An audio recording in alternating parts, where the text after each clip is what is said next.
All right, here we go. Salute to Knicks Nation on this Sunday evening. Did y'all think we were done? Did y'all think we were finished? Salute, man. The Maniacs are back. Fresh off of an NBA championship by the New York Knicks. 53-year drought ended. We are back to finish what we started, which is our playoff debrief, the Game 5 debrief show. CP the Fanchise, Justin Morelli of the Shot Clock. Salute to our Fanchise channel members. Salute to the Replay Gang, Facebook family as well.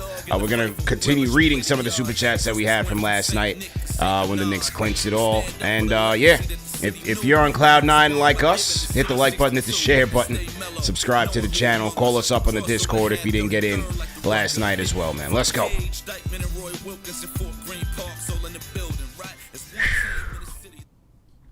How you feel, man? Welcome back, man. Thank you. I don't even know. Welcome back, champ. Welcome back, man. I don't even know how I'm feeling. There's so many feelings. You know what I mean?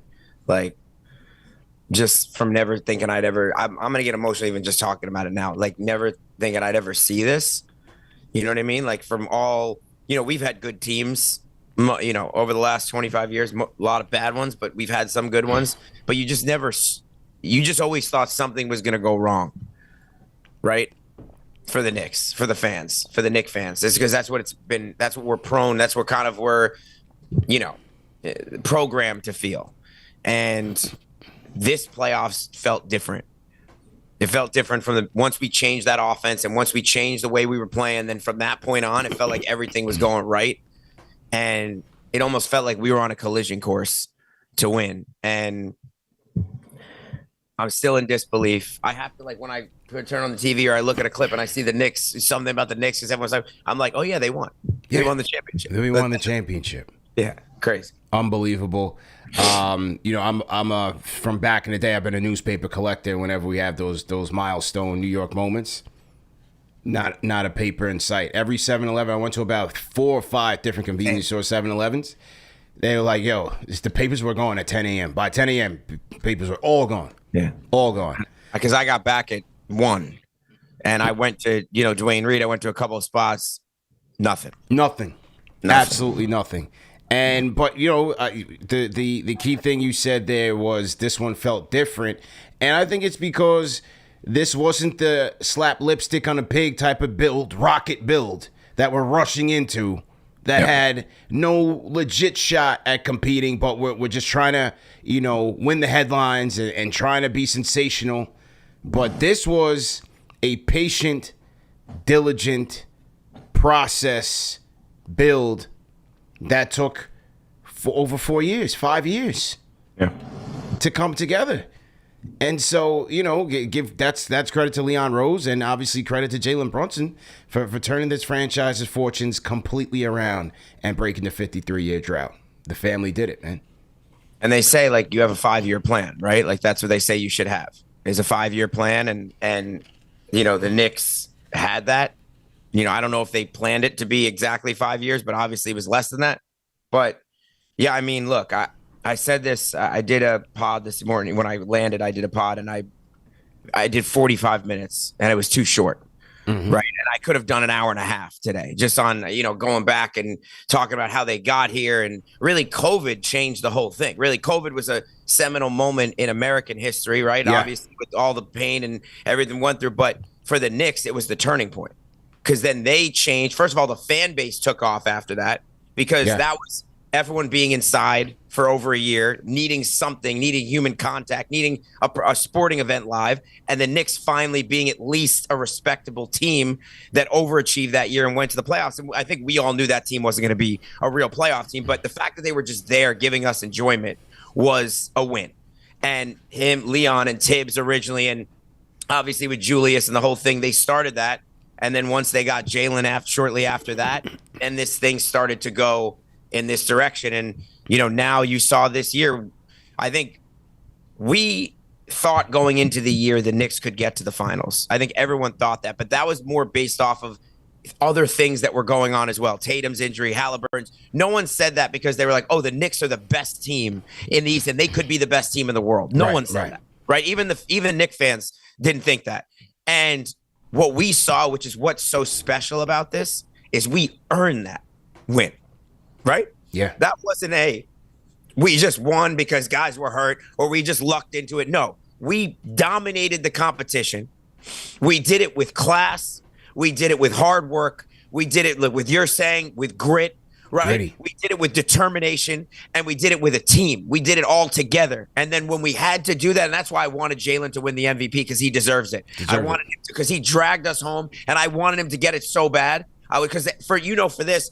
For a great player, it's almost like people take it as a stain on your resume if you don't win the Finals MVP. They still talk about Steph Curry not winning his first one. They still talk about Tatum not winning that Finals MVP. I wanted it for him so bad, and I'm so glad he took the team home. But we did it the right way, and we beat a great, young, but a great San Antonio team in the Finals, and we earned it. And no one could ever take that away from us. And I think as fans, that's the beautiful part about it. Yeah, well said. It was only right that Cap went home with the MVP to finish the story, man. It was only right. Obviously, OG's the heroics in Game 4 will never be forgotten.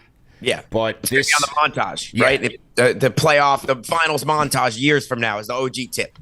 Yeah, but this story started and ended in this chapter rather, because the story's not done. His career is still very much in his prime, and you never know. He locks a couple more rings on the hand. But this chapter of the journey, it started with him and it ended with him. And here he was after the game with Lisa Salters. Here was the captain of the New York Knicks, Jalen Brunson. There we go. No more games left. We can talk about it now. You're a champion. What is this moment feeling like to you? Holy shit.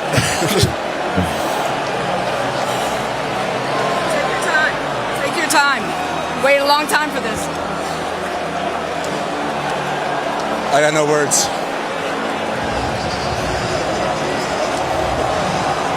Everything I ever dreamed of. You're obviously feeling a lot of emotions. Can you tell me just what you're feeling? I don't know what I'm feeling. I'm just like, I'm in awe. I don't know.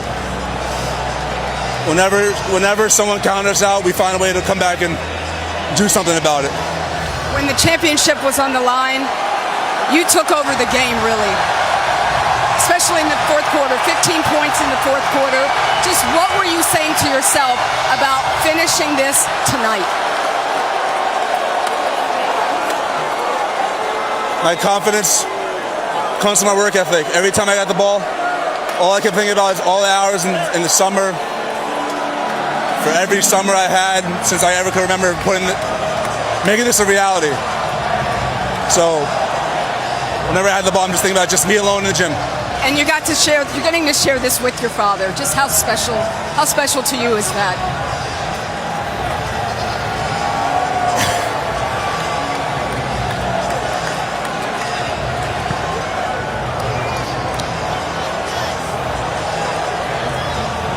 All right, I'll pause it there, man. Brunson speechless after that, but that was a beautiful moment, beautiful post-game interview by Lisa Salters.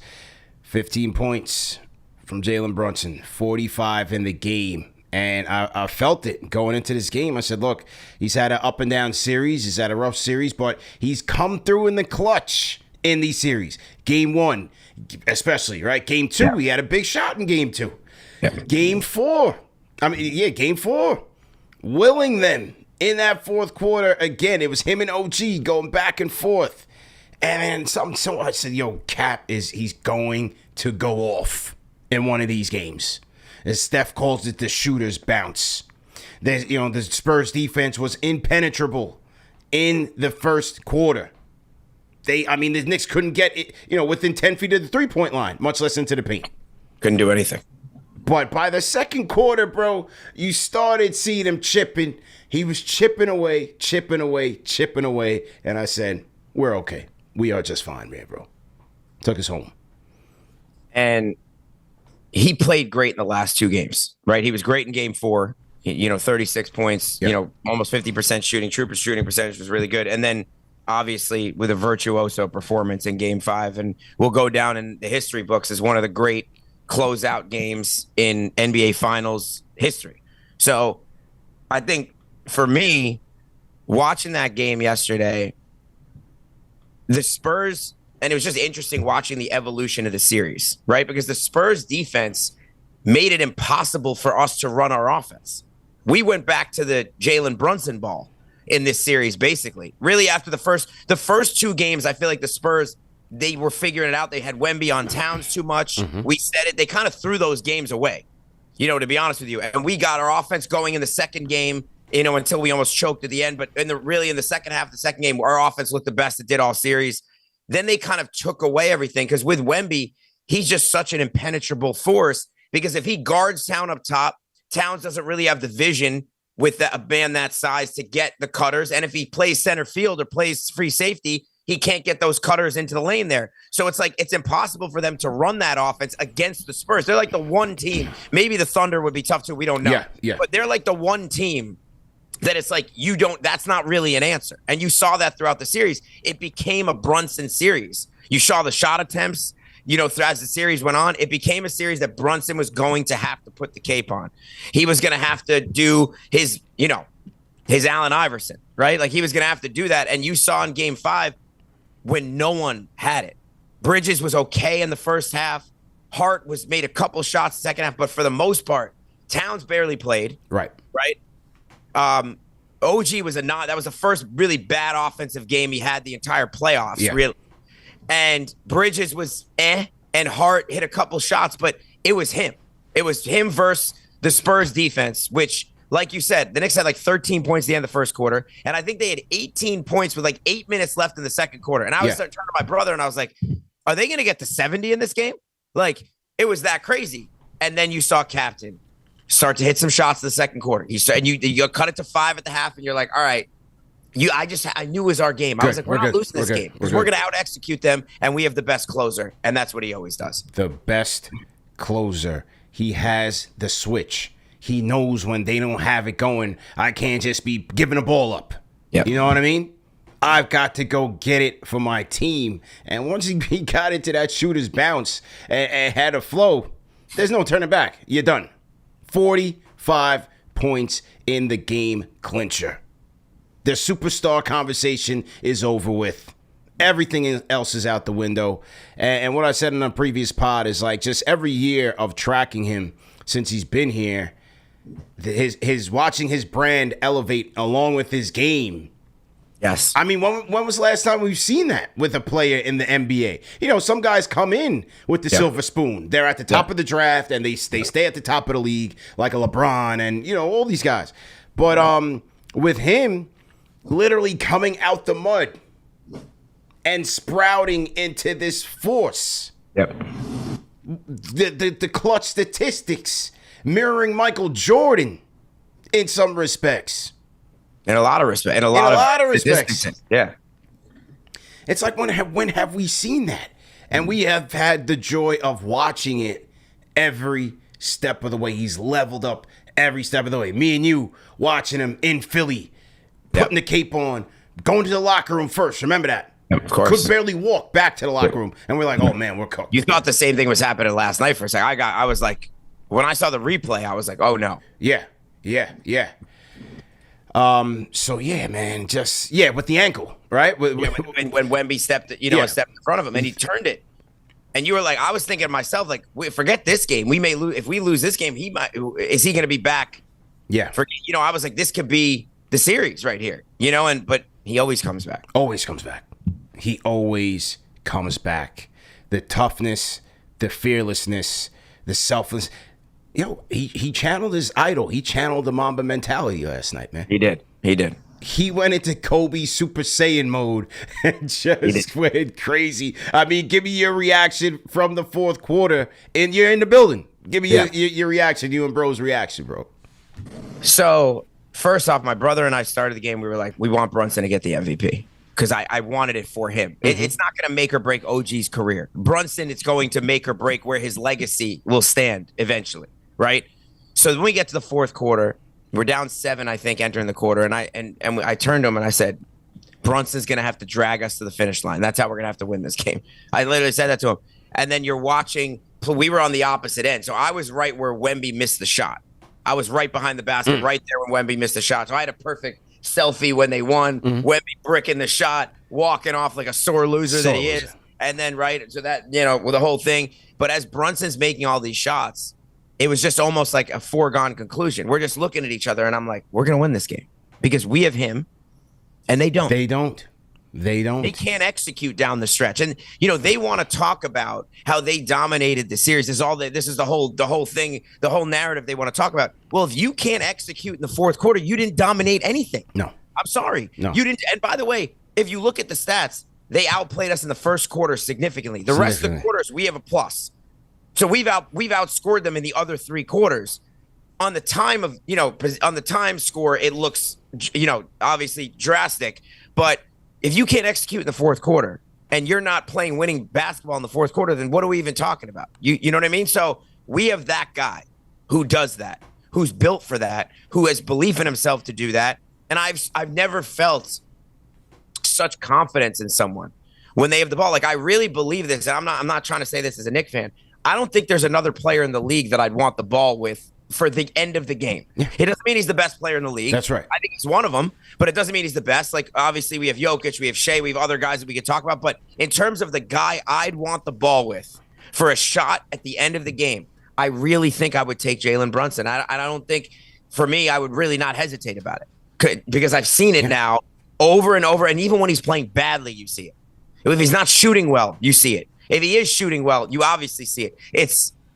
It was such a moment of like, I felt like his dad, a proud dad, like watching him go through, and he sacrificed a lot in these playoffs. And I give him a lot of credit because this is the first time he sacrificed his game. He said, all right, I'm going to play off the ball and I'm going to do what's best for the team. And it worked out for the team. And you know what happened to him? He got rewarded for it in the end because they had to go back to Brunson ball, and he came and put the cape on. Had to go back to him. And he got everything he wanted. And that's what an unselfish player gets rewarded for doing. And that's why I was so happy for him. Yeah. Every shot he hit, I was like, just take us home, because I wanted that MVP for him. He got it, man. And that's why, you're super happy for him.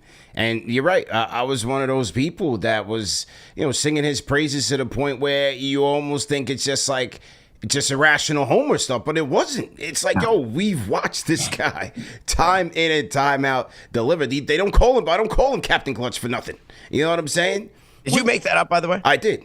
That's what totally I thought. Because now everyone calls him that. Absolutely. That's the thing I hear on ESPN, and I'm thinking to myself, I feel like CP made that up. Absolutely. But we don't hear any credit. I don't hear there's no notes. No. You know what I mean? Like, but the good people of KFTV, the chat, they know, man. They call me the nickname commissioner.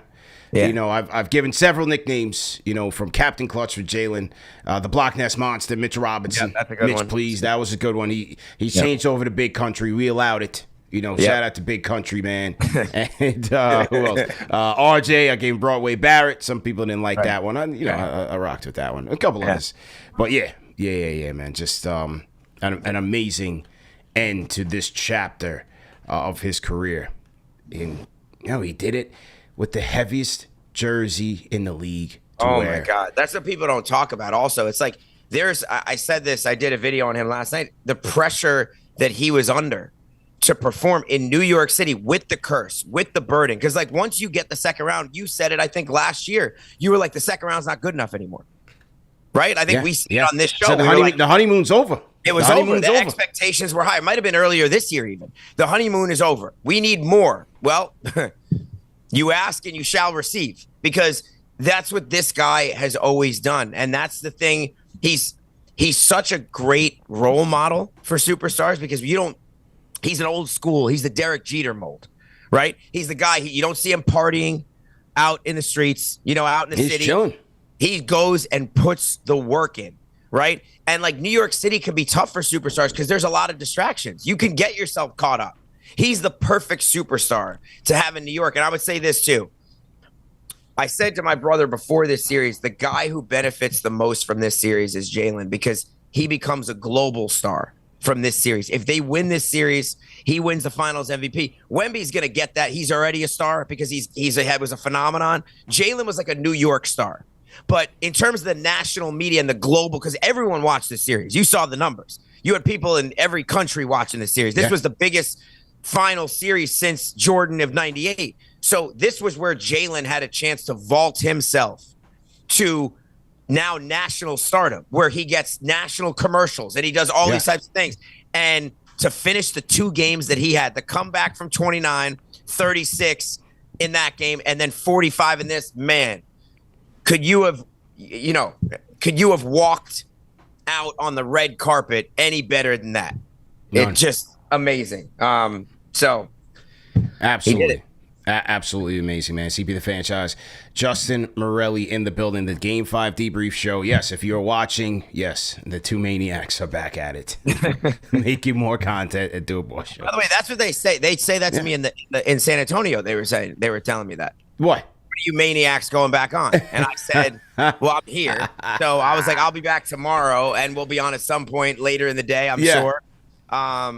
But honestly, one other thing I would say about San Antonio, the most polite fans, like class, even when they lost. I had 2 season ticket holders sitting next to me, and they lost the game, obviously. The guys, from Texas, and they said, "You earned it. Well done. You guys deserve it." And everyone I went up that came up to me taking pictures from people that were Spurs fans. They were like, "We love what you do. We know you got to support your team. We support our team. You do your thing, enjoy the game, whatever it is." That's what every fan. I didn't have one bad experience with a San Antonio Spurs fan. So just a shout out to the San Antonio fans who are out there who follow KFTV or the Shot Clock. Great job by you guys. It was a great environment to be in. Shout out to them, man. That's good. Good. Glad to hear it. Shout out to Mr. J. Russ, $20 Super Chat says, big respect to KFTV for giving Knicks fans a voice when there wasn't much to celebrate. We survived from Chris Duhon and Jalen Brunson.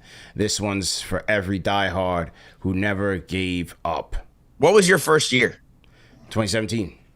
Frank Ntilikina. Draft. And would you know, I mean, it's just crazy, the people that you run into along the journey.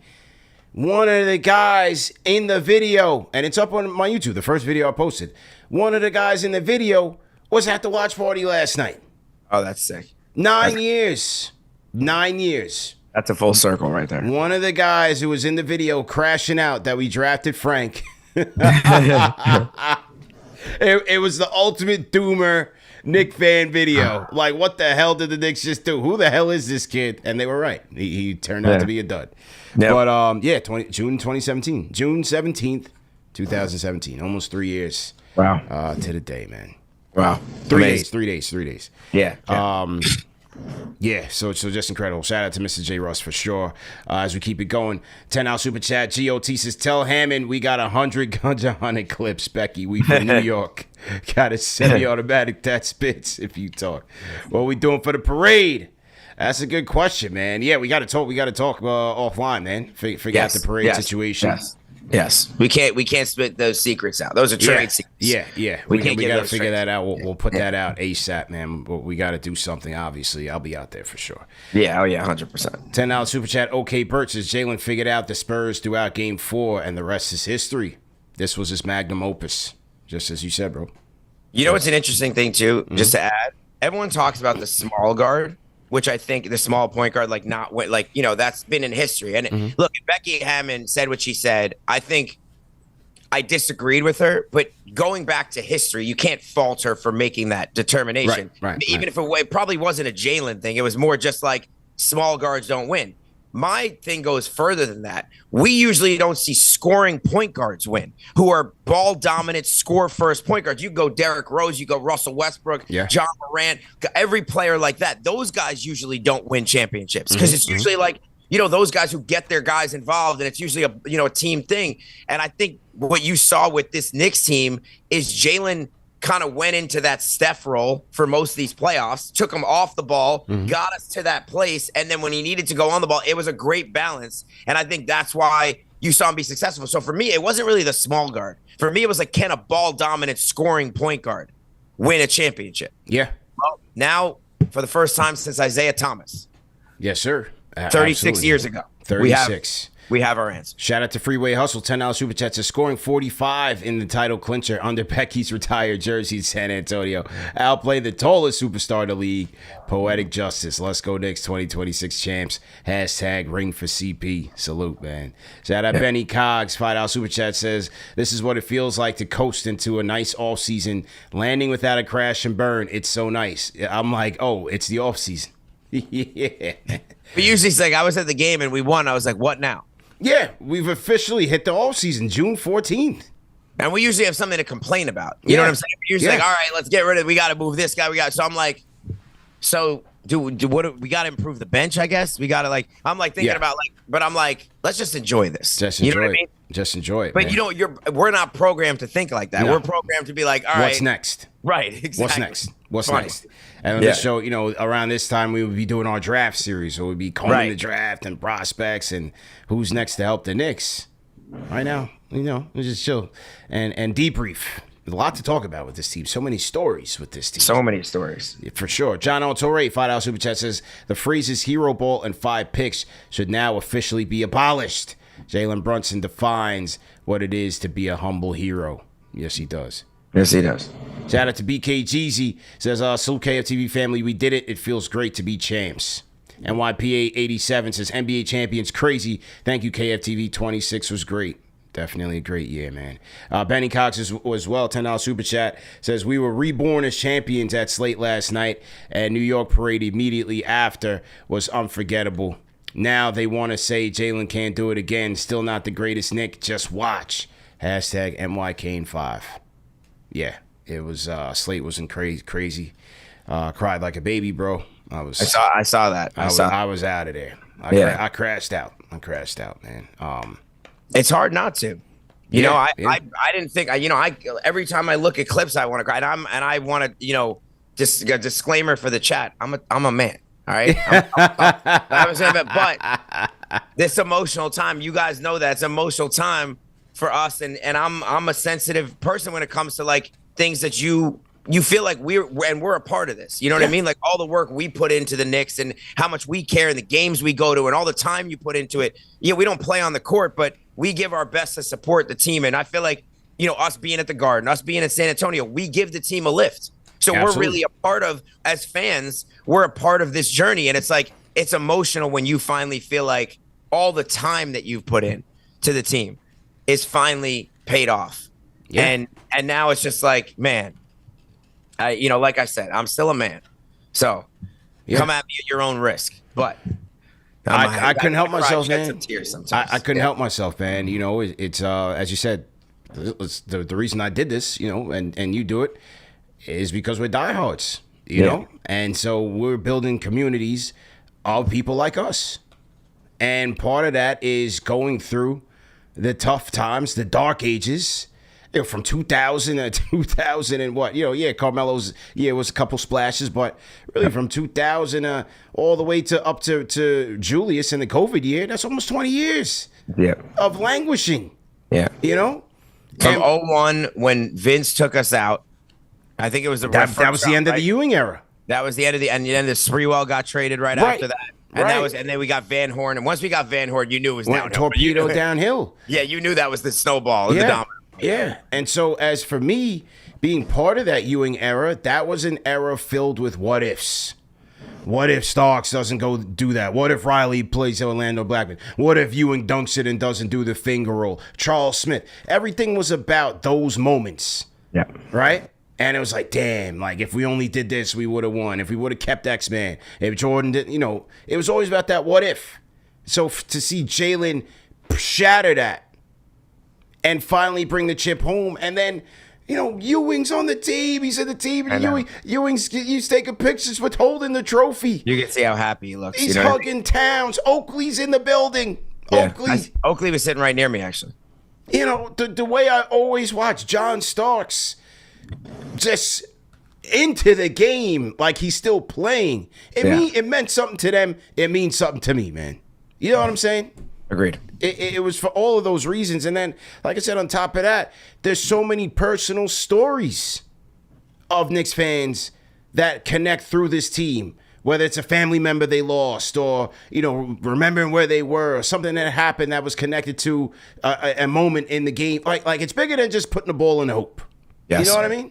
Yep. And for a moment with all those things you just talked about, the what ifs over the years, when Hart missed that layup, you thought that was going to be the next one. That was it. That was the next one. I was like, oh my God, that's going to be the game. Because we've seen that how many years that play would cost us the game. And by the way, he also didn't box out. That play could have cost us the game. That's Right. And then the last play, if Towns doesn't get his hands on the ball, that could have cost us. But any one of those would have cost us the game in years past. So when we won that game, I was like, this is just different. Yeah. This is different. Yeah. That's why I cried after game 4, because I knew we were going to win the championship at that point. That was like, this was the culmination, game 5. Game 4, it was like if you watch a movie series, right? It was like Rush Hour 1 and Rush Hour 2, right? Yeah. We're game 4 and game 5. That was what it felt like for me. I knew game 4 set the stage for what game 5 was going to be. And like you said, it's like all the what ifs got thrown out the window and got shattered. It's gone. And now it's a blank slate. Blank slate. All of that is gone. You don't have to hear that in the barbershop no more. Like, all of that is gone. It's all gone. Reggie Miller stuff anymore. You know what I mean? It's all gone, bro. And by the way, funny thing too is it sucked to lose to Indiana last year because it's Indiana, but they didn't win. They didn't win. And we did. Right. That's right. And they still don't have their point guard back, and they lost Miles Turner. Yeah, so yeah. we'll see. And they didn't get a pick in the top 10. That's right. So, That's right. You know what? Sometimes you do this, like Wemby was doing this. Yeah. You get your just desserts. That's an oral loss that you cannot come back from, my friend. Shout out to Aggravated Man 365, $50 super chat. Says I can go as far back as Howard Isley and Eric Strickland.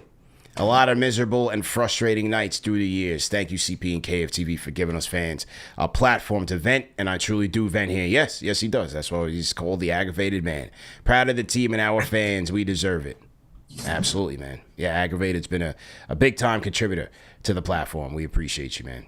Shout out to Coda9945, $10 super chat. Says, Dad brought me to this franchise. He has 3 months left. Stage 4 pancreatic cancer. Thank you, Brunson, for giving me this moment with my pops. Always awesome. Knicks, man.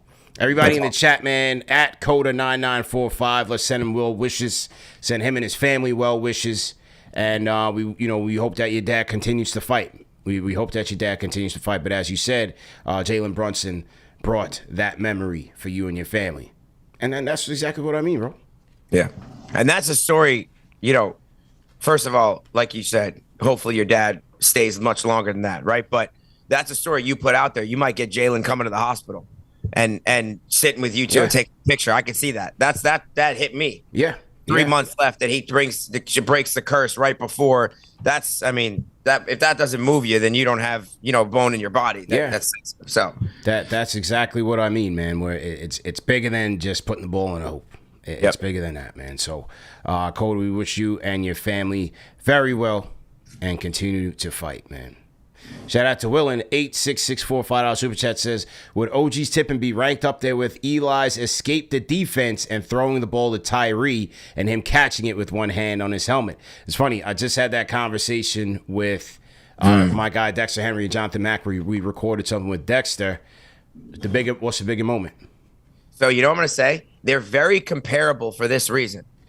Neither of them won the game, the series. Right, you still needed another play, so it's actually a comparable because obviously football is only one game, but they were at a point similar to what the Knicks were after that game was won. The Knicks had one more game to win. The Giants had another pass to make. That they had to score. Right. The Tyree play is more impossible. Yeah. We're being honest. You had a guy who, if you remember, couldn't catch a pass in practice. Yeah. And then he glues it to his helmet. I mean, the escape and the catch. He did have a touchdown in that game. That was he did. You're right. People forget that. He did have a touchdown in that game. But the escape by Eli and the catch is more impossible. Yeah. But when you look back at the moments themselves, they're going to be very comparable, I think, in terms of the play. Now the Giants, once again, they did beat the undefeated Patriots. That probably plays into it as well. I'd probably give the slight edge to the Giants because of those things. But they're pretty comparable in terms of what they meant to each team. Yeah. I said the OG because you're right. It didn't win the series, but it practically did win the game for them in terms of giving them the lead. Yeah. And like you said, I said the same thing with Tyree. They needed a couple more plays and the Plaxico touchdown. Yes. to win the game. So there was more for them to go, but nevertheless, I mean, that was insane. That was absolutely insane. But they're comparable. They're definitely, and that's cool that the Knicks have a play like that. Like, if you think about, we were discussing on the show, like, what play would you rank with in Knicks history? We don't have that many plays. You know what I'm saying? Like, the Larry Johnson play is a great play, but that was game 3 of the Eastern Conference Finals. That was 1999. That was 99. The Houston play is a great play. It was the first round in a 5-game series against the Heat. So we don't have moments like that where you're like NBA Finals positive moments. We have the OJ chase. right. We have Starks going 2 for 18. Those are the finals moments that everyone remembers from the Knicks. Now we have this, which is that we have this and we have Jalen with 45. Doesn't get better than that. Does not get any better than that. Shout out to Mr. Eno Bino, says CP and Justin, do the Knicks make any roster changes next season? I love that. I love getting into it already. You know what I mean? Yeah. I'll let you go first. Yeah, for sure. There's no guarantee Shamet is back. There's a lot of priorities. You have the Cat extension. You have Mitchell Robinson. Can they bring Mitchie back? Diawara, the restricted free agent. Right. Remember, they're right up on the second apron. So they won the championship. Everybody's not coming along for the repeat ride. Where does Deuce stand with the team? Right. So there's a lot of move. Plus, they have about 2 draft picks, I believe, maybe 3. I got to go back and check. 3, I think. You know, the higher you're up on the draft, the higher you got to pay a guy. The more you got to pay a guy. Right. Do they punt? Do they trade back? Punt for future years? You know, all those things are coming into consideration. But, you know, I think there could be a couple of guys, 1 or 2 guys. Maybe Clarkson's not back. Maybe Shamet's not back that they're going to have to look to replace. Alvarado needs a bag. He has a player option too. Now it's just, does he want to stay? Yeah, I think I think he stays too. The Deuce thing is going to be interesting to start off because if you know what this regime has done, they don't keep guys to let them walk typically. Now Mitch is a little different. We'll see what happens with him because he's had injury concerns. But Deuce, if they're not going to extend him, they might trade him. That's someone that they would put in a trade. I think if you watch these playoffs, especially the last series, the Knicks need another ball handler. If they want to repeat, you know, we're talking about, obviously, you know, we won the championship. It's amazing. But if you're looking next year, the teams that are going to be, Giannis could be on Boston or Miami, right? They're going to be better automatically. Detroit is probably going to get a score. You would have to think they're going to do that. They're going to be better. You know, Cleveland's still going to be there. And then you have, in the West, you're going to have OKC healthy. San Antonio's going to be better. Denver's back. Like, there's a lot of teams. So if you're the Knicks, you look at that series, you can't be Jalen Brunson or bust in a series. Like, that's really what they were offensively in this San Antonio series. And their defense was great, and the guys made plays when they needed to, but the lack of an extra ball handler and the lack of another shot creator really reared its head in the last game especially. And I think they're obviously not going to move. I think at this point, OG, Towns, and Brunson are locked and loaded at heart. Those guys are locked and loaded. And probably Bridges. But what I was going to say about Bridges, he's the one guy, if you were going to make a serious move, that you can get something for if you were going to do it. I'm not saying they should do that, but I'm saying if there's one thing where you're like, all right, who would another team want? And give you something real back, that maybe it's another ball, maybe it's something that fits in a different way. I don't know. He would be the guy. Or Deuce. You upgrade the bench and you move Deuce and you figure out what you're going to do there. But I think they're going to have to decide. I think the draft is going to tell you a lot. If the Knicks draft a center at the back of the first round, I think Mitch, that could tell you that they're not sure what kind of money he's going to get, because you've heard teams already, the Lakers being one. And if he gets starter money, are the Knicks going to pay him starter money to be a backup and play 20 minutes? That's the question, right? I don't think so either. So these are the juggling now that you've won, right? And last thing I would say too is that's why I thought it was so important to win this year, because A, they were playing the best, but you can't play the better than what they were playing in the playoffs. And B, I said this during the run, they got the exact matchup that was beneficial for them on each round. Doesn't mean they wouldn't have beaten Boston, but Philly was a better matchup for them. Doesn't mean they wouldn't have beaten Detroit, but Cleveland was a better matchup for them. Doesn't mean they wouldn't have beaten OKC, but San Antonio was a better matchup for them. They got the matchup and they took advantage of it to win the championship, because now there's going to be decisions, like you said, and there's going to be tough decisions. And this regime has done a great job with making those tough decisions. So I'm going to say I'm interested to see what they're going to do. Do you agree with me that they need another potential shot creator, ball handler? Okay. Easily. I'm wondering, do they have confidence in another level up with Tyler? Yeah, Right. another year in Right. the gym, another year to get physically stronger. He showed him some things in his sophomore year. In the cup. He's got experience now winning a championship with this team in terms of what they need. You know, does Tyler take another level? I think he will take another level. Is it on the level of someone who they can rely on against a Spurs type of pressure? Right. We'll see. I wouldn't put that out. You know, I wouldn't put that past him. You know, another year with Brickley and them, another year hitting the gym, just getting stronger as a third-year player, and the game slowing down even more. Could be Tyler, man. You know, could be development from within. Cheaper. So if I was going to ask you a prediction, you tell me back or not back. Yeah. If we go Mitch, back or not back? Back, definitely. Shamit, back or not back? We got to look at the books. That could be tricky. That could be tricky. You're not getting him on a vet minimum again. No, you're not. You got You're lucky 2 years in a row to get him on a vet minimum. You're not getting on that. And if I'm him, he shouldn't take that. You're fighting for the rest of your career now. Yeah. I think he could be gone. Clarkson. Gone. Alvarado. Stays. And Deuce. I think Deuce gets traded. Could get traded. Before the season? Yeah. Okay. I think Deuce can get traded. So there you go. Get traded. We'll look back at this when we get into the season. Yeah. We'll see. I think Deuce can get traded because he's another one. They got him on a steal. On that $3 million. Steal. And I think for Deuce too, if I'm Deuce, and you know I love Deuce, I've advocated for him on the show. He had a rough series against San Antonio. And he was exposed from the standpoint of they play very physical, and that took away his midi.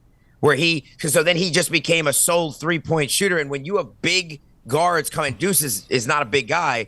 He did not get good looks, and he couldn't. He usually escapes the secondary closeout. Can get a midi, can get himself into. He couldn't do that in this series. So if I'm him, I don't know. I think that's something you got to look at in the summer to improve your game. I think he can do that, but that's something you got to look at in the summer. How do you improve against those physical defensive teams? And Detroit is going to be like that too in the East, right? Yeah. Like, how do you improve on that? Because he got exposed a little bit from that standpoint in that series. CB the Fanchise, Justin Morelli in the building. Salute to one of our sponsors of today's show, and that is SeatGeek. Hey, use our code KFTV10 for 10% off your tickets. The next season is over, but there's a ton of sporting events going on this summer, including the World Cup. You got the U.S. Open coming up. You got concerts, the Jay-Z concert, things of that nature. SeatGeek has you covered, man. Use our code KFTV10 for 10% off your tickets. Either download the app or go to SeatGeek.com. Look for the green dots. Green means good. They usually rank the deals from amazing down to good, and the red ones, the red dots, stay away from those. That means it's way too much money for where the seat is, and you're not getting the most bang for your buck. So shout out to SeatGeek once again for sponsoring today's show, the #1 rated ticketing app and the official ticketing app of KnicksFanTV. Shout out to SeatGeek. Okay, let's load up some callers, man. Hear from some people tonight who want to riff on the Knicks. Let's get to Graba on the Discord. Graba, how you feeling, man? Were you outside Puerto Rican Day Parade today? Were you outside with the boaties, man? What were you doing, man? Graba. Do we have Graba on the Discord? Going once? Oh, he might be hungover. Okay. we'll give Graba an opportunity to call back. Maybe just hung out from last night. Marsh, get in, unmute your mic. Marsh. Hey, what's up, CT? Long time, brother. How you doing, man? From North Dakota, remember? Yo, Marshall from North Dakota. What's good, man? How you feeling, man? Long time, man. And Marshall's at day one, man. How you feeling out there, man? Yeah, I'm all right. You can tell my voice is hoarse from all that yelling I was doing last night. Now, was there a Knicks watch party in North Dakota? Did you watch it at the crib? Where'd you watch it at, man? Just at the crib, man, by myself. Yeah. Actually, I had a friend over, but they dipped out early and they left me by myself. So I was sitting here hooting and hollering by myself. But it's all good. I had this stream with CK2K. So me and him were together. Nice. I was with everybody. That's good, man. Good to hear it, man. But yeah, no, it was an amazing game. The third quarter kind of got me stressed out. I had to turn it off for a little bit. So I had to de-stress myself for a little bit, and then I came back. Yeah. For the fourth quarter. But no, it was a great game. I thought it was amazing. I was watching the commentaries, and I just kind of wanted to put this out there that a lot of people said the culture in New York has changed, and I think that's going to be a big thing going forward for our team. And with Jalen being our captain, he sets the whole tone. They gave him this Kobe-esque like moniker, and I really appreciate that because over the years, and I remember when I first talked to you guys that we were trying to build that culture and build that culture. And now that we got Mike Brown, and then we got the front office, firing all cylinders, the staff and the coaching, everybody's hitting on all cylinders. New York's going to be like one of those places that's going to be like a destination. Players are going to want to come not only for the leadership off the court or like in the office, but on the court and off the court, because you do have the Nova Knicks and you do have that trio that's going to be the glue to hold the whole team together. And so they're going to bring the right character guys and the right dudes in here to, run it back for the second championship, whether it be next year or the year after, you know what I mean? So that's one thing I'm really looking forward to going forward. And then you got to give it up to Mitchell Robinson. When he got that rebound and kicked it out off that missed free throw, I knew the game was sealed. Before that, man, I was sweating a little bit. But, Jalen's calm demeanor and his focus also kept me pretty solidified that we were going to win that game. Yes, sir. You know what I mean? Yeah. So that's why I just wanted to bring those things up. I watched a lot of the commentary till probably 1 or 2 in the morning, and everybody kept saying the same thing over. Jalen has this Kobe-esque Black Mamba mentality, and that's permeating throughout the whole team. And that's why we won this championship. Big time. Appreciate the call, man. Marshall from North Dakota. Guys, Appreciate you. Yeah. Thanks for having me on. Yes, sir. Absolutely. As Marshall from North Dakota, man, throw some fives in the chat for Marshall. And, Justin, that culture's been built over the years. Leon and Tibbs did it. Brunson came in and added some more. And he's right. It's part of that championship cachet now. Is he going to have guys, especially with that second apron, where Leon's going to be like, hey, listen, I don't got that much bread, but you know what we got going on right now. So if you want to come be a part of this, you might have to leave a little bit of bread at home, but hey, you could come rock with us, and that might bode well for them. I agree. And also we should give a shout out to not only the front office, but to Dolan. Because one thing Dolan has done in recent years, and he really started this with Phil, he has not been in the way. Phil didn't work out, but it wasn't like a decision that. But thank God he got in the way and got Phil up out of here. Yes, but I'm saying he let Phil do his thing at first. He was not getting in the way, but then he realized Phil wasn't doing his job, and he didn't want to. He just was taking the money and putting his feet up. But with Leon and them, he has stayed out of the way. He has let them run the team. He has let them do what they do, and you got to give him credit for that, because that's what everyone was complaining about with Dolan for a long time, and he's done a great job in terms of that. And then Leon and Wes and all those guys they've had a plan. They've taken this team to where it is, and look, it culminated with the decision of the coach. Which we could say till we're blue in the face. No one can say anything that decision was wrong now. You know what I mean? Like at the end of the day, Tibbs set the culture. He did that. But his problem was he was not willing to adjust in series. And you saw all the adjustments they had to make in game to game to game to these playoffs. And it helped them win. It helped them ultimately win the championship. And, look, it's not directly comparable, but the Mark Jackson, Steve Kerr thing, which happened in Golden State kind of was a similar scenario that happened here. And so give Mike Brown a lot of credit, too, because he adapted when the pressure was at its highest, down 2-1 to Atlanta. He looked like he was going to be, walking the plank pretty soon.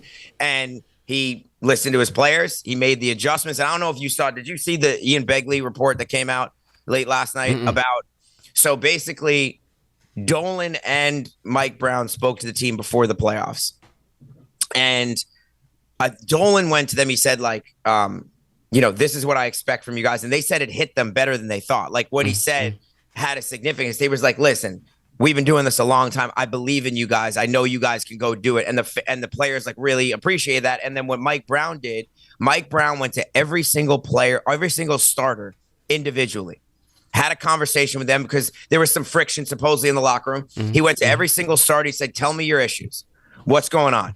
And then he put all of them together in the same room and he said, you guys air it out. And what Rick Brunson said in the piece was that changed the whole thing for the team. They aired everything out. They got on the same page. And then from that point on, they were able to take off. And that's a credit to Brown, too, because that's a smart, to do that. Like, not everyone would do that and say, okay, let me put everyone in the same. Let me talk to everyone individually first. Let me figure it out. Then I'm going to put everyone in the same room. So kudos to everyone top down. It seems like from this run, we've made all the right moves. Yeah. And that's part of winning a championship. That type of adversity is needed. I came into the season saying I want to see them go through some stuff. Yeah, got to do it. It builds you. You can't just coast into this thing, right? The Heatles didn't do that, right? They had chemistry issues. They had this guy, that guy, ego things. It's a team. It's grown men. There's ego involved. Yeah, and these are the best players in the world, right? So, you always heard rumblings during the season that everything wasn't just symbiotic and everything is fantastic. No, but I thought like a guy like a Danny Green, I thought he took it way too far. Yeah. It wasn't to say that the friction that they were going through was going to have catastrophic results. No, they still have a ton of talent. They still can come together as a team, and that's what they did. That is exactly what they did. And with the Dolan thing, look, I always thought that some of the criticism that he got was kind of ridiculous. When you own a team, you're going to be involved. You're the owner. You're not just going to sit back, eat popcorn, and watch movies while everybody. No, you're running a business. You're spending the money, right? You're cutting checks. Right, exactly. You're cutting checks. So like all these people are like, oh, he's meddling, he's involved. Cuban was involved. Yes. Balmer was involved. As an owner, you should be involved. Now, where he went wrong is hiring a lot of the wrong people. He left Mills in charge for a while, left Isaiah in charge for a while. We don't have to run down the history. He just made the wrong decisions a lot of the times. When Phil went south, he packed his bags and got him up out of here. Now Leon is running the show. And with Dolan, when he had them expectations, he said, look, I ain't coming out for the cup. Y'all got that. I'm not coming out when we win the East. I told y'all I want a championship, and I'll come out after that. So his speech yesterday, I mean, it was the first time you really even seen him smile like that. But, I always thought some of it was overblown. He felt the weight off his shoulders. You know what I mean? Like, he was carrying a big burden for so many years. With this team, like not winning. And he said it when they interviewed him. I'm sorry it took so long. Right? You heard him say that. Like he meant that. You know what I mean? Like that. You heard that. So I mean, I agree with you. I think if you're the owner, you're going to be. If I was the owner, I'd be involved. Okay. Like I'm not just, you want to hire someone and let them do their job, which I think he has done well, but you're going to be involved. And we don't know, was he involved with Tibbs? Was he not? But if he felt like that was something they needed to do, he has every right to voice his opinion on that. Like, you know what I'm saying? And that's the way it turned out. But like the whole thing is, everybody wanted to paint it as, this is just the toxic Dolan thing again. He wasn't wrong for that. No. And I'm a Tibbs guy. Yeah. It comes a time when things have run its course in a relationship. Things have run its course. And to Leon and all their credit, Dolan, they gave him plenty of chances. Yeah. Right? They gave him plenty of chances to say, okay, play the bench. They did that in the Eastern Conference here. They wanted him to play the bench. You heard all the stuff, change the starting lineup, play the bench, do different things. But I think you found out this year it's beyond that. It was an offensive style too. Because once they changed the style, it fit Bridges and Towns. Those guys went like this. Those guys, and Leon, I said this on my pod, Leon had to find out whether the trades he made were wrong or whether the coach just wasn't putting them in. You got to see. You got to see, because otherwise he breaks up the team and then you still don't win. And then you're like, well, now I don't know if it was right or not. So you got to see. That's why the coaches are always the first domino to fall. Yeah, got to see. I never faulted. Like, I was a big Tibbs guy. But if Dolan didn't like, people, the detractors always made it out to be like, oh, this was Dolan with an axe to grind. No, Dolan didn't like the process. Meaning the guy was stuck in his ways, was not adjusting, was not collaborating the way they wanted to. So you go try another guy. It wasn't like they had won already a championship with Tibbs, and now they're off their championship track. You know what I'm saying? Of course. So, like, bro, he's owning the team. Of course he's going to have input in it. So, last thing I would say about it, too, I don't know if you saw this, but when I was watching the postgame, Mike Brown was up, being interviewed, and I watched all the postgame stuff. And up with him at the same time was Huck Porty, Diawara, and Dottier. And that tells you that he's good with that, because that would never happen with Tibbs as a coach. Yeah, with the 3 end of the bench players standing up there with him on the post game. That just shows you how tight this team is. How much I think his biggest strength is that he empowers 1 through 15. Whenever I need you, be ready.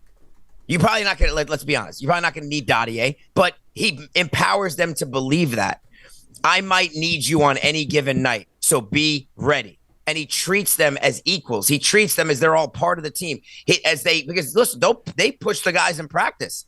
Yeah, that's part of being a good team. They're pushing the starters. They're pushing the bench guys in practice, the guys who play. So they want to feel part of the team. And I really felt like that when I saw them on the post game. I was like, that's awesome. That they're comfortable enough. These are young players. Yeah. They're not veterans. Not Clarkson up there. These are young players that felt comfortable enough to be up there with the coach. I thought that was great. It just shows you how close this team has gotten. And like you said, sometimes you need the adversity and you come together. Sometimes you got to shake it up. This is interesting. I didn't hear this yet, but Taj Gibson spoke on a recent conversation that he had with Tibbs in terms of what Tibbs was thinking about the team. They still talk. Let's hear what Taj had to say. Here we go.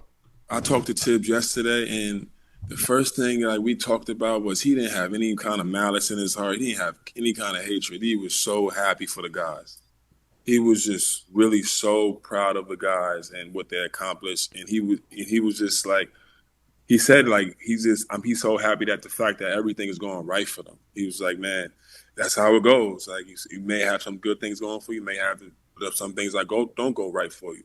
But I'm just proud of the guys. And I was like, man, that's just love. Like, to have that humility and this going from just knowing that you train these players and have put so much into them, and to know that they finally made that final leap to really take the top and go to the championship of New York City.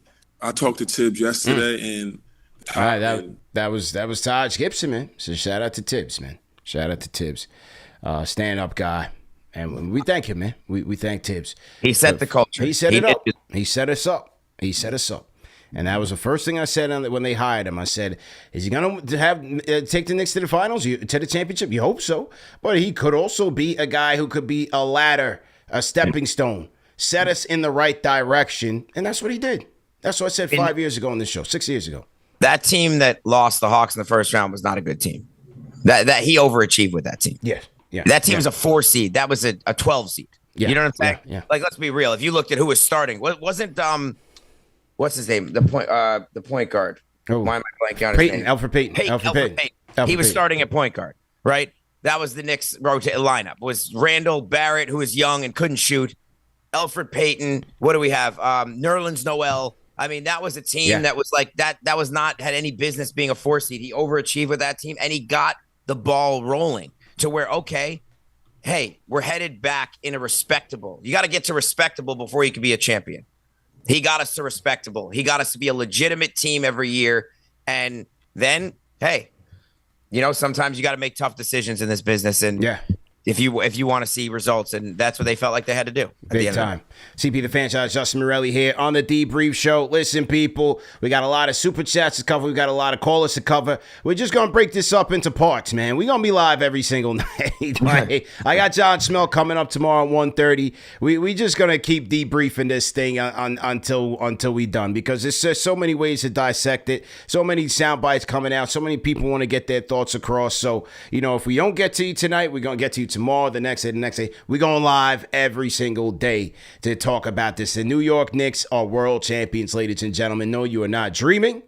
And so we are reacting to it. One of the things that our guy Marshall from North Dakota spoke about, it was our guy Big Country, Mitchell Robinson, man. Here he was with the media after the game. Here's Big Country, man, world champion. Oh, let me unmute this real quick. There we go. What does this feel like now to have this moment come and finish it? Dreams come true. Man, I done been here. Well, we have won 17 games. We won 60 games, and to finally be able to get it done in 2026 after all the journey that I've been on and with the team and stuff like that, and it's just been amazing. This is an amazing feeling. I'm pretty sure every basketball player want to feel like this, and we got it. Shout out to Mitchie, man. Listen, there's a lot of guys who I love on this team. Obviously, it's Jalen, obviously the dog. But Mitchie, being the elder statesman.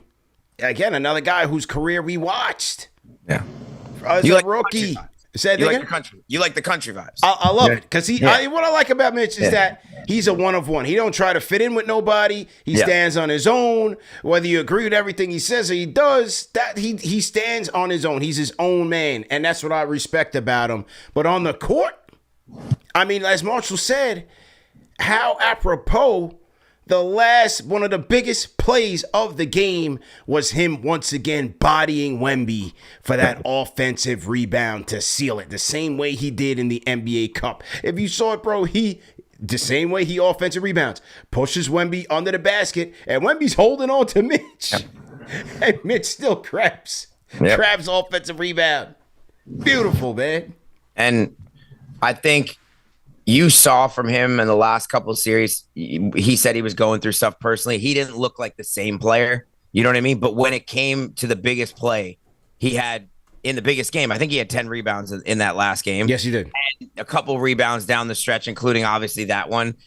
It's like Jalen going for 45, Mitch getting an offensive rebound when you need one. That's like the epitome of those two guys. And, you know, it was interesting, too, and I'm curious what you think just from a Wemby standpoint, because Wemby, I feel like I lost some respect for him in the series. Mm-hmm. Now, that doesn't mean that story's written for life. He's 22. Mm-hmm. He's got a chance to change my mind, right? You know, but just everything I thought about him going in was like, okay, hard worker. He's a humble guy. He's going to be a great player, whatever.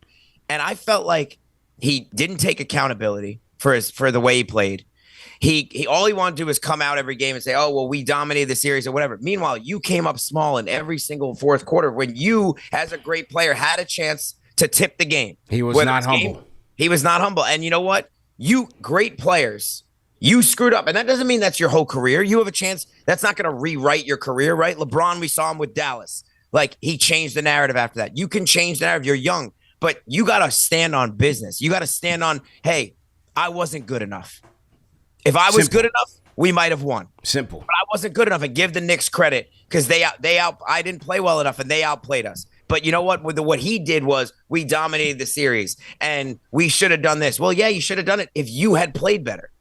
So if you don't take that accountability, and that's why no one else shook hands either, because that's the tone he sets for that as a leader. That's a losing culture.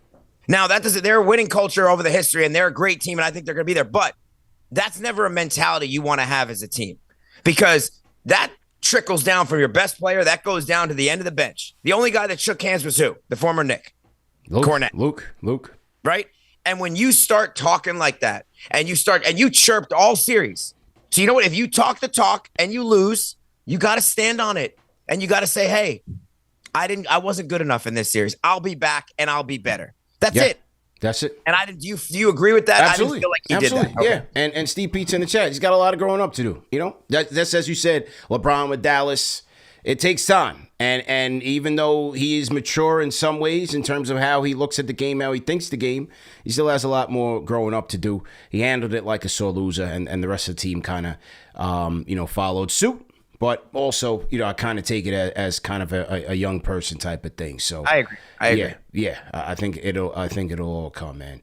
Let's get Grabba on the Discord. Grabba, go ahead and unmute your mic. Grabba. I'm in the spot. Let's go, man. Hey, you in the spot, man. How you feel, man? I was asking, man. Were you on the parade float today with Alvarado? Where were you at today, man? Grabba. Nah, man. I had work today, man. I called out yesterday because I knew we was going to win yesterday. So yeah, you had to catch up. You had to put in that time. Yeah, man. I had to be a responsible adult today, man. Yeah. You know what I'm saying? But CP, Justin, man, we champs, man. Yo. Champs, man. That stint forever, bro. They can't take that away from us, man.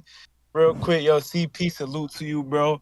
I ain't get to talk to you last night. I called him. I ain't get to talk to you last night. Just like I said, everything that you started up here, I've been rocking with y'all for about 6 years now, man.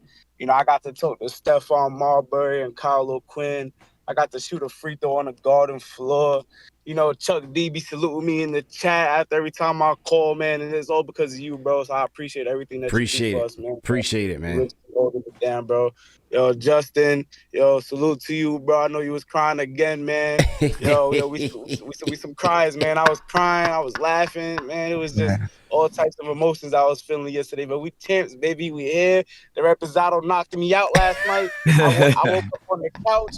I don't know how I ended up there. I could have swore I was in the bed with wifey. I woke up on the couch. I don't know how I ended up there, man. I had my Knicks hat over my face. I had my jersey hat for me up. I was all over the place last night, man. But I was lit. I was turned. Shout out to the boys, to the cat, man. Shout out to everybody. Yeah. Orange and blue skies forever. I love everybody. I love y'all, man. Yo, I'm out of here. I'm gonna holler at y'all. I just wanted to chop it up with y'all. Great call, man. Great call as usual. Appreciate the support. And 6 years. 6 years. Shout out to Grappa, man, and everybody who's been rocking with us for multiple years. We were on the street. I think we were walking to Game 4, and a kid, was walking the other direction, tapped me. He's like, "Yo, I've been tapped in with you since 6th grade," or it's these the other kids I've been tapped in since I was in high school, and now they're like, college and all of that. So I'm like, damn, yeah, it's a beautiful thing, man. It's a beautiful thing. And Graba, one thing for you too. So to give you my experience, I got on the court for a couple minutes after the game, but I got too excited, so they booted me because they were like, they realized he's acting up. He's not supposed to be. He's not media. So they tried to keep people. So me and my brother, I was like, yo, there were some people going in like with pass. I was like, we got to go right now. Yeah, if we're gonna go right now, go. Right, we gotta go. So we got right on the court, and then we were like getting it. We were like, yeah. And then someone saw us and got us up out of there. Yeah. We got a little too excited. Listen, man, it's warranted. For the occasion, man. Let's take a couple more, and then listen, man. I told Morelli I keep him for a half hour. Of course, as usual, as is the custom here, we go overtime, man. But we both got to get sleep and catch up. But like I said, we will be back tomorrow. So I'll be back with John Smelk at 1:30 tomorrow. So make sure you guys are tapping in. And if we don't get to your call, we will get to it eventually at some point this week. Vic, what's that? Smelk's the best. Yes, I love yes. He's great. That was a great job. Vic from the Star. Go ahead, Vic. Unmute your mic. Yo, you got me? Loud and clear. How you feeling, bro? Yo, this is my first time calling. Like, CP, salute. Justin, salute. I tried to call in last night, but I had some issues with the Discord. Oh, good. Anyway, I got in from a Philly watch party, and it was nuts. Like, I could not believe the amount of Knicks fans that showed up at the Philadelphia ball. It was amazing, but I gotta say, man, like Wemby got exposed, bro. This man is overrated. In crunch time, couldn't make a shot. Best player. I think he's probably the third best player on that court, man. Like without a doubt. I'm gonna cut it short because my son's trying to come into the room right now. I just woke him up, but like, good. It's been real. Like I'm gonna call him again. Like we champs. I cannot believe this. Salute, y'all. Peace, Vic from the Star. Ben Bronx, getting on mute your mic. Ben Bronx. Yo. We online. We here, man. How you feel? Yo, CP, I tried calling in last night, and I got to the queue, but it was 4 a.m. and I knocked out. It was nuts. It was nuts last night. We went to 4:30. You did? Bro, we went to 4:30. I mean, I got in maybe an hour and a half, because we walked from Slate. We got, I saw you with the bottle. Yeah. So I got in maybe an hour and a half into it. Then JD got in, and then it was like all 5 of us. It was a great show. We literally went till 4:30. That's awesome. So it was crazy. Great. Yeah. As you should. Yeah, after a win. Yeah, my phone died, and I woke up, and I was like, damn, I missed the call, but then it all hit me. And I was like, yo, we really won this. Yeah. But but low key, it was better that you guys didn't get to my call last night because I was drunk crying, and I would have been given a 40-minute drunk sermon. So I'm gonna keep it short and sweet for y'all tonight.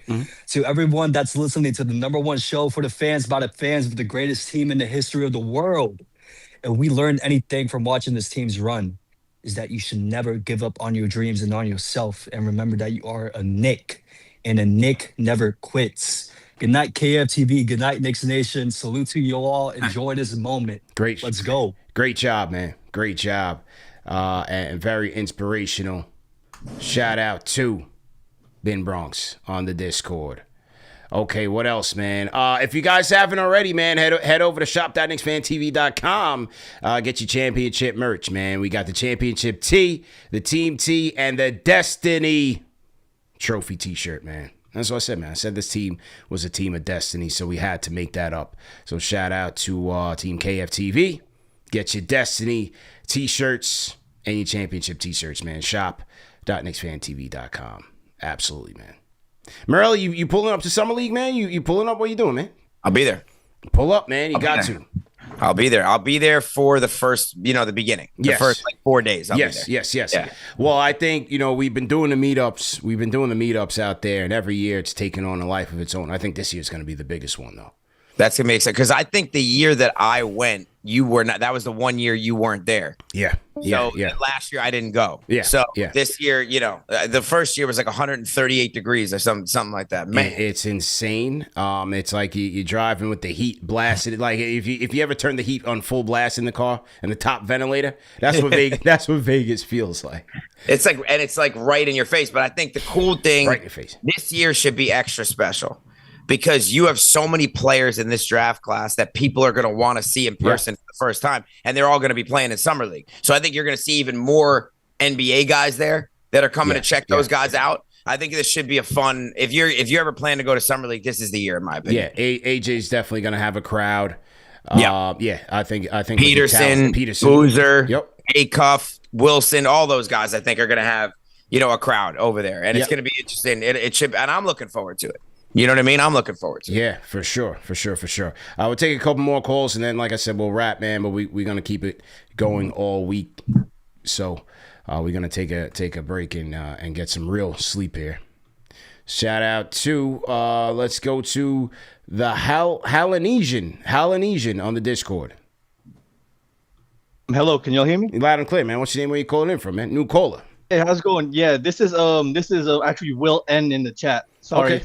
No problem. but I'm I currently live in North Carolina because I'm actually a retired vet, but I was born and raised in thanks Queens, for your service, man. Thanks for your service, man. Oh yeah, appreciate it. But yeah, I would move back, but it's way too expensive over there. I feel like I actually listened. Just wanted to say I actually listened to Justin's I guess your recent video when you were talking about all this stuff and your feelings and all that stuff with the Spurs and the Knicks and all the the whole series about Brunson and all that stuff. And I really appreciated that. I was trying not to. I was in the middle of doing yard work, and I was trying to hold it down. When I was no, because you I guess Justin, I think you were, if I remember, you were saying that you were your earliest being a Knicks fan was, I guess, during the Melo era. Yeah, I guess. I mean, I was a fan in the late 90s, 2000s as well. But that's in the current, since I've really gone to Knick games like that, as a young adult, as someone who goes to games, that was my first, real taste of it as someone who could appreciate it, Oh wow, yeah. Actually, let me tell you something. Back in this, how long I've been a fan. I saw it in real time. Starks getting blocked by Hakeem. That's how bad it was as a teenager. Wow. Yeah. It was like I was a kid. I was a teenager. I was ready to cry. I was like, oh man, I had my Starks uniform, my Starks jersey. I still have a Starks jersey with me, the Ewing high top 33s. I have that. Yes, oh yeah. I haven't worn it because I outgrown them, but I still have them in my home office in my Knicks shrine, along with a framed picture of the of Starks dunking over MJ and Grant in my home office. But man. I appreciate what y'all are doing, but something I just got to get off my chest. But as a basketball fan as a whole, I would say I had the utmost respect for the Spurs culture, for being professional and respectful and stuff. And I was one of the people rooting for Wemby and the Spurs to beat OKC for this for this very reason that we tried to avoid here in the finals. Basically, to me, it was the saying with the Wemby and the Spurs: you either die a hero or live long enough to be a villain. And that's that dude just took if you follow Star Wars, an Anakin Skywalker arc and turning to the dark side type of thing, in the finals. I was rooting for Wemby, this whole time. Well, we rooting for the Knicks, sir. We're rooting for the Knicks, man.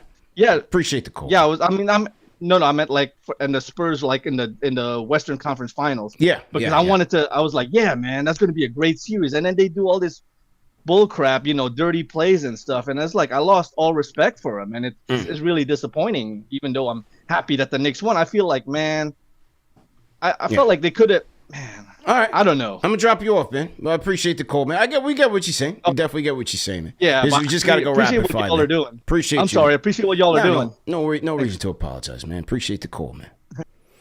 Yeah, listen, man. He's got a lot of growing up to do, man. Like we said, man. Yeah, and you said it best. It's like we were kids one day, like that. We made mistakes. We didn't have to do it in front of the whole world. Yeah. So you learn and you live and you learn and you make better decisions, and we'll see how he conducts the rest of his career. I think that's what's tell the story for sure. Shout out to my guy RGT85. RGT salute, man. $20 super chat. We got to get you in this week in the rotation, man. Says I'm still in shock. I can't believe it. A biblical series with the modern day David slaying Goliath once again. Let's go, baby. Yes. Shout out to RGT. $5 super chat. Test 72994. $5 super chat says I was 11 crying in the living room when we lost the series in 2013 against the Pacers in 6. Yesterday was the best day of my life.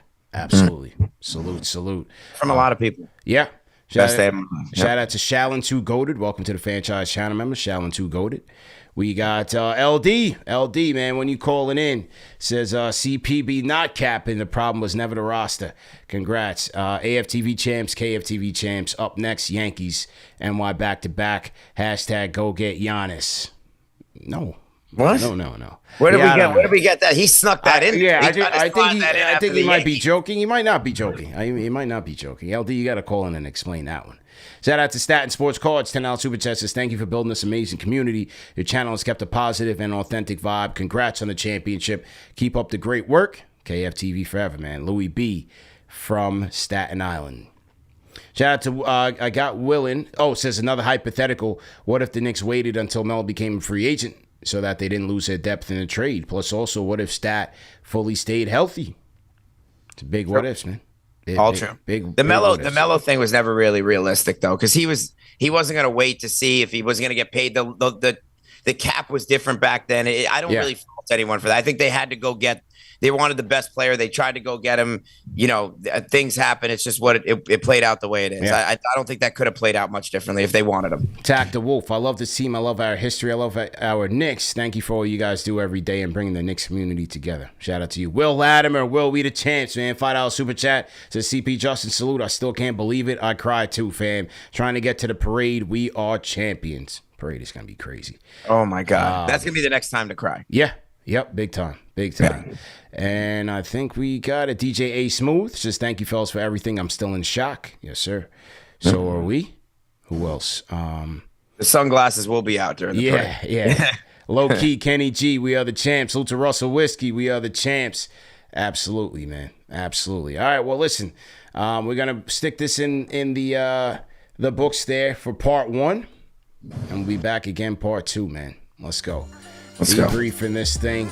Morelli, let's get some sleep. Remember that the show's available in audio podcast format. No reason to miss it. Like, share, and subscribe as usual. Number 1 show for the fans by the fans. Make sure you tap in with Justin at the Shot Clock or Justin.Morelli on all social media platforms. Let's get some sleep, man.